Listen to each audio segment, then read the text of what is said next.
Bonsoir Monsieur le Président, David Carretta, Radio Radicale et Radio Italienne et Il Foglio qui est un autre média italien. Deux questions rapides si je peux. Aujourd'hui vous avez évoqué les djihadistes qui passent par la Turquie pour aller au Haut-Karabakh ou Nagorno-Karabakh. Est-ce que cela aussi c'est une ligne rouge pour vous dans les relations avec la Turquie? Deuxième question sur le fonds de relance qui était un sujet au moins dans les couloirs, je crois.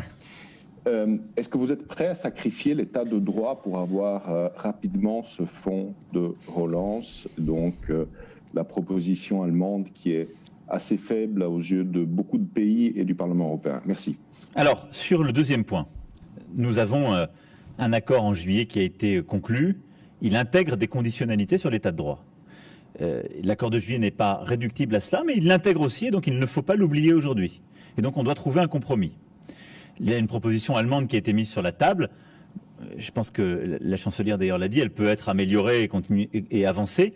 Simplement, j'attire aussi l'attention de tous sur le fait que la totalité de la question de l'état de droit ne se règle pas dans les conditionnalités du plan de relance. Il y a des processus qui sont autres, qui sont plus importants. Et je dirais la question de l'état de droit, d'ailleurs, elle est beaucoup plus existentielle qu'une conditionnalité au plan de relance.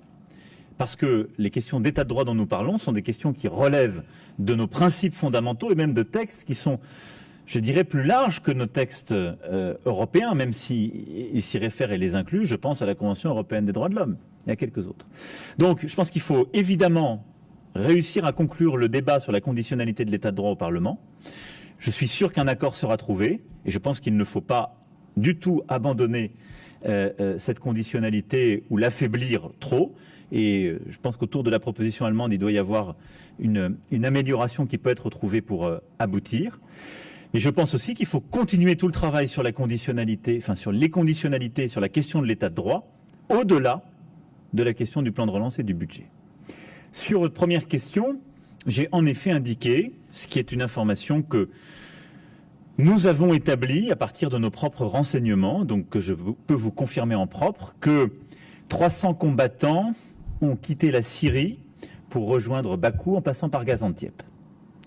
Ces combattants sont connus, tracés, identifiés. Ils viennent de groupes djihadistes qui opèrent dans la région d'Alep. C'est un état de fait et d'autres contingents se préparent à peu près de la même taille. Je ne vais pas vous dire aujourd'hui que c'est une ligne rouge, parce qu'elle est franchie. Elle est franchie. Et quand je donne une ligne rouge, j'ai pu le montrer à d'autres égards, je pense à la Syrie, j'apporte une réponse. Je dis que c'est inacceptable. Et j'invite l'ensemble des partenaires de l'OTAN à regarder simplement en face ce qu'est un comportement de membres de l'OTAN. Je ne pense pas que ça en relève. Et donc là-dessus, c'est aussi un point sur lequel nous devons absolument avoir un dialogue de vérité avec la Turquie. J'appellerai sur ce point le président Erdogan dans les tout prochains jours, parce qu'en tant que coprésident du groupe de Minsk, je considère que c'est la responsabilité de la France de demander des explications sur ce point.